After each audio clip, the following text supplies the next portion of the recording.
Hello and welcome to the show. We start this week's Canyon Rally with a new car added to BeamNG Drive, the Legrand, and as you can notice behind it, yes, a Caravan has joined us. Actually got a full interior, which is really quite detailed on here. Very impressed with the level of detail on the Caravan. And naturally, what better vehicle, well, kind of vehicle combination really, than to take on Chiliad than these two. I have gone for the fastest version of the Legrand that you possibly can, but it's still not going to be amazingly fast considering you are trying to tow a Caravan up a relatively steep hill. Still getting up to 50 miles an hour before we get to the crest of turn 1. Could have been worse. In all honesty, it could have been a lot worse trying to get that up there. Now, the real difficulty comes, of course, when you try to slow all of this down. There is a lot of weight and a lot of momentum going into the corner. Not quite as bad as the T-Rex with the giant tractor trailer. However, there is still quite a lot. While I did just about get it slowed down, in the end I was fighting for control slightly, lost control of my Caravan, and we wheeled it into a crash barrier. Now, the car is front-wheel drive, which means when we do have a crash, the Caravan gets rolled over. The back wheels of the car are up in the air. However, we can still scrabble around. Unfortunately, with the Caravan very much wedged in the crash barrier, not much that I can do.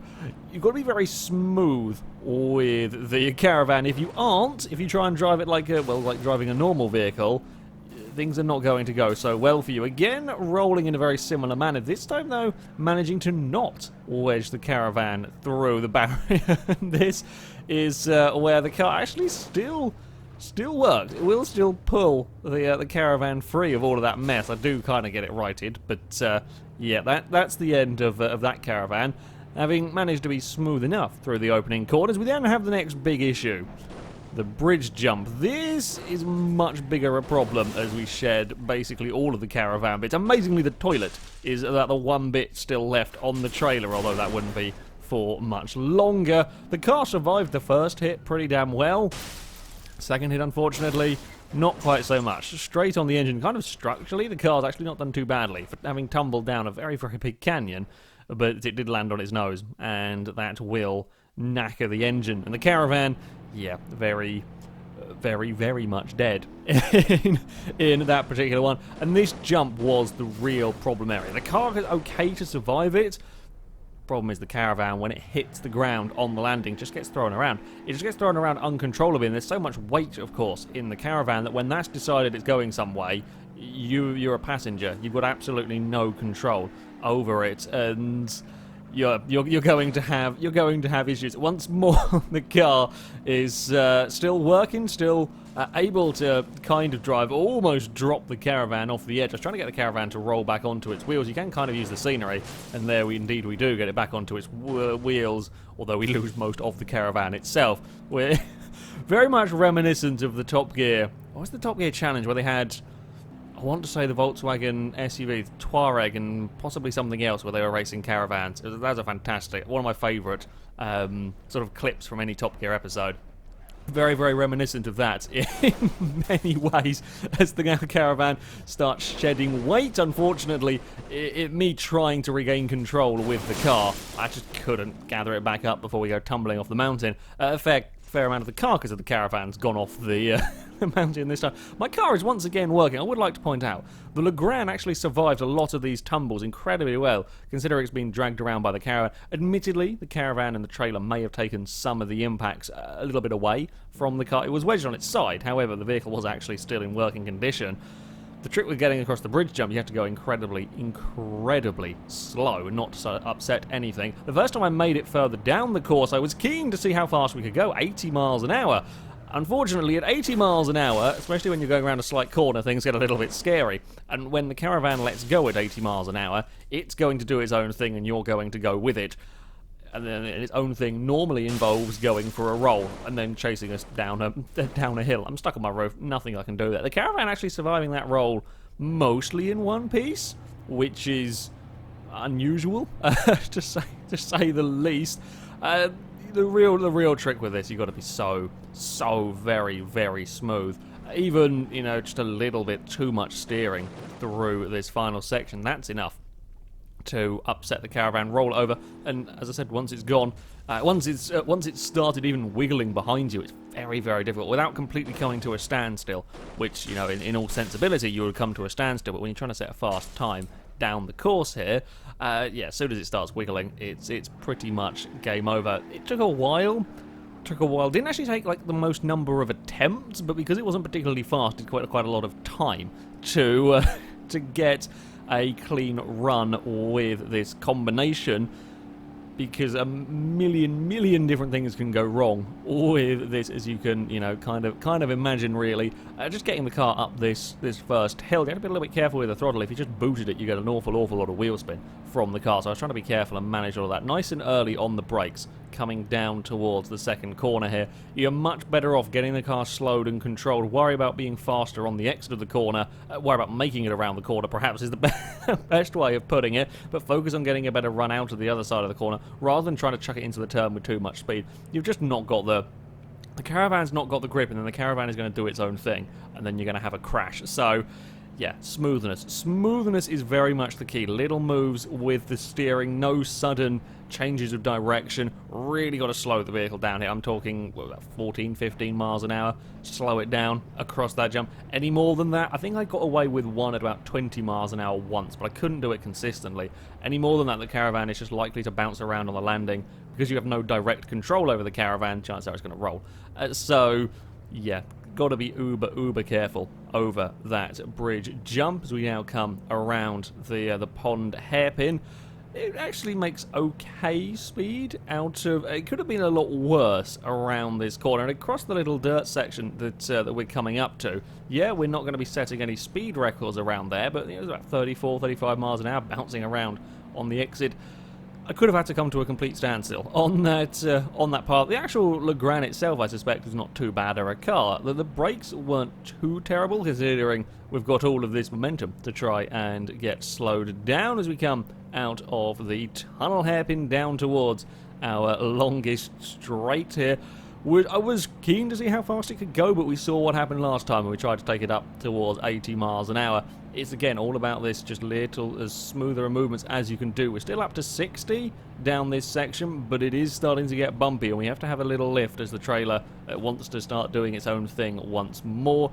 It's quite viciously bumpy, in fact, on the inside. We get away with it because we're just not going particularly fast. And through these corners, with a relatively high-speed change of direction coming up, you can see we're at 50 miles an hour and almost lose control of the Caravan. It is quite precarious.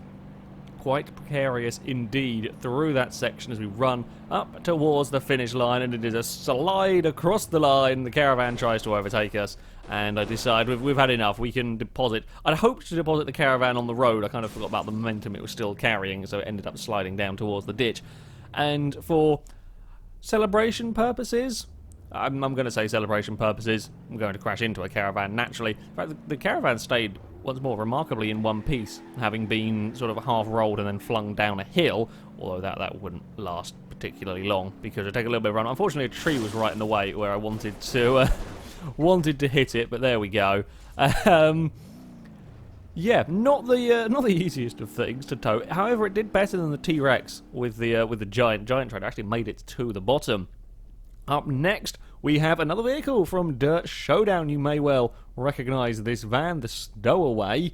I've gone for the rally spec version of this, quite high-riding, very soft suspension on this one. Not quite as bad as the Baja van, but pretty damn close. It does, though, come with a relatively powerful V8 in it, so we've got plenty of acceleration as we hurtle up towards the first corner. It is almost 80 miles an hour across the crest. We actually get a little bit of airtime with the van, although perhaps one of the most impressive characteristics about this were the brakes. The brakes are actually incredible at getting it slowed down. However, the downside of the rally suspension, much as we saw with the Baja Vanster, it does have a tendency to roll over through heavy acceleration and cornering. I saved the initial roll, but in saving it I ended up so far out of position that we ran across a small hill, and when you're in a vehicle that will happily get close to rolling on a flat surface, yeah, little hills or a little bump on the inside of turn 2, for example,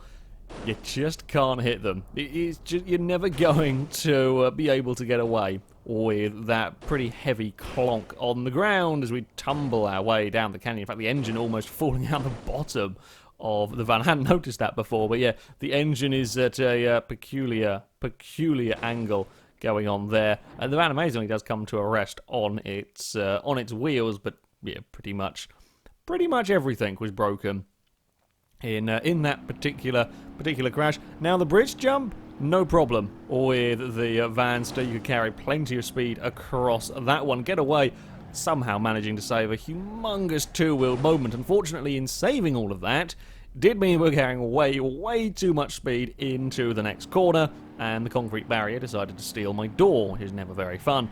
With such phenomenal brakes on this, it was quite tempting to push your luck that little bit too much. I actually got it slowed down for the hairpin. The problem was the speed that we were carrying across the bumps was sufficient to tip the van over.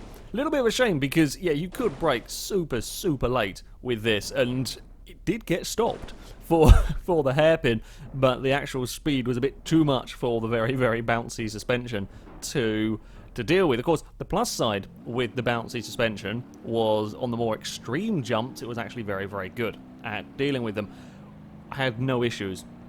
I could be flat out all the way up towards turn 1 across the crest and had absolutely no problems. No, this isn't the fastest vehicle that we have had across here. I tell you, I had a little bit of a lift just to settle the van slightly, or position the van slightly better across there. We can get on the brakes nice and late into the second corner, and I never had any big issues with slowing the vehicle down. What you had to do was be very careful with letting it get up onto two wheels. You just couldn't afford to. As soon as it started to get up onto two wheels, the chances are it was going to be gone.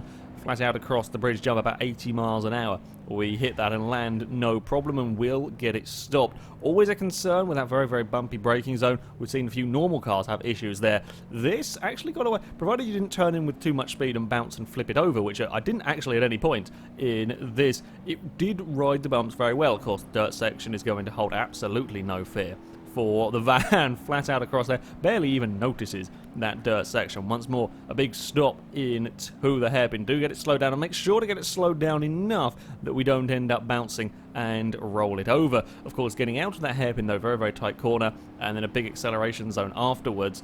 Got to watch that the front doesn't pick up, and also got to watch the bump on the outside. That would not end well for the Vanster. I'm actually buzzing in the limiter at 105 miles an hour down this back straight. Not Vanster, sorry, stowaway. Yeah, 105 miles an hour in a van is not bad going. Not bad going at all as we weave our way through these high-speed corners. Quite a nice handling car, in fact, or van, in fact, through the highest speed turns, and it is across the line. Yeah, all things considered, it was pretty good down this course. I think it was a little bit better than the Baja Vanster in terms of, yes, it has incredibly soft suspension and liable to rolling over as I wheel it around a little bit. However, it wasn't too bad when we came to the higher speed corners. It was just sort of clipping bumps that would suddenly send it over. If it got up onto two wheels, you were in trouble. Provided it didn't, it actually handled quite well. And of course, the big heavy landings on a couple of jumps, no problem at all. Finally, we have got a Clio, the Mark 1 Clio. This one, slightly different name, Charmander. I'm going to call it a Charmander because I can't quite remember and pronounce the proper name for it. So, either way, yeah, if there is a mod for a Mark 1 Clio, I am going to go and drive it immediately. Of course, I've gone for the rally spec of the car, still front-wheel drive. I think about 180 horsepower in this one, so it's nowhere near the most powerful vehicle. That, in fact, we've had cars, we've had a Sunburst with 10 times more horsepower go down the course than this one. And on our first run, we lose the rally lights into the second corner. Managed to pirouette the car around. I've been a little bit spoiled by the stowaway, actually having really nice brakes that would... It's actually quite difficult to lock up the stowaway unless you're being an absolute tool. With the Clio, you have to be very mindful. You had to small amounts of brake pressure, otherwise you would lock everything up. And on this opening run, get bounced on the landing of the bridge jump. We get bounced and fired into the cliff face, and then the tumbling is beginning. A lot of rolls from the little hatchback. Eventually, two heavy hits at the back of the car would set everything on fire, and yeah, there's not a huge amount left of the vehicle, considering, you know, how well the Legrand did when it came to rolling down the cliff if things went wrong. You can tell the strength of that that Legrand in comparison to the Clio. Yeah, locking brakes in this was much more of a problem. Can't get it stopped into the tunnel hairpin. Almost got away with bouncing it off the cliff wall, but a little bit too far up the cliff. The car went and rolled it on the exit, and once it started going, once it starts rolling, once it starts tumbling, it wants to keep going. There's a couple of heavy hits actually on the engine. I'm surprised the engine's still working after all of that, because that was a yeah, a bit of a nasty hit on the rock. The bridge jump in this car, I did try taking it flat out, not quite able to get away with the 80 miles an hour. It's just too big of an impact. Not surprising, and then we go for a crazy roll. I'm not even sure how many rolls there were in that one. It was an awful lot of rolls went on for a poor car before smacking into the ground. Yeah, 80 miles an hour across that bridge jump. It just doesn't have the suspension travel to deal with it in the same way that the Stowaway did. A little bit of a twitch across the bump. It's 110 miles an hour into this fast section, although that was a little bit too much speed for the car. It really is, I have to say, an incredibly nice car to drive. It's got absolutely incredible fun to throw through the corners. However, I got a little bit brave. Not the most spectacular of crashes, I will be honest. A little bit brave, and we just go around in a circle. Also, trying to push my luck under brakes into turn one was easy to lock things up. I sort of tip the car in and try and boot it front-wheel drive and hope that I can recover it all, but in the end, just too much speed.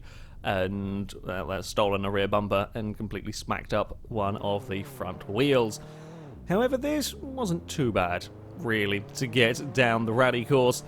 As I said, this might be one of my new favourite cars to drive around in Beam. Yeah, it hasn't got crazy, silly numbers of horsepower, but it's just so much fun to drive with. The biggest difficulty is the brakes. You can see the amount of brake pressure I'm having to use on this, or the tiny amount of brake pressure I'm having to use to get it stopped. Any more than about 35 on that bar, I think about 35, it is actually starting to lock up, and that's not good. Whereas the van, it was like 60 or 70%, and you could get away with that. So you got to keep an eye out for all of that. Also, should point out this was filmed after the new update that changed the way the driveline works a little bit. So I don't know how that will affect times regarding to previous vehicles going down here. I figured I should probably just mention that somewhere. It's why you'll see me lifting off the throttle as I go to change gear. Well, I don't have a manual clutch assigned to this. It's still automatic clutch.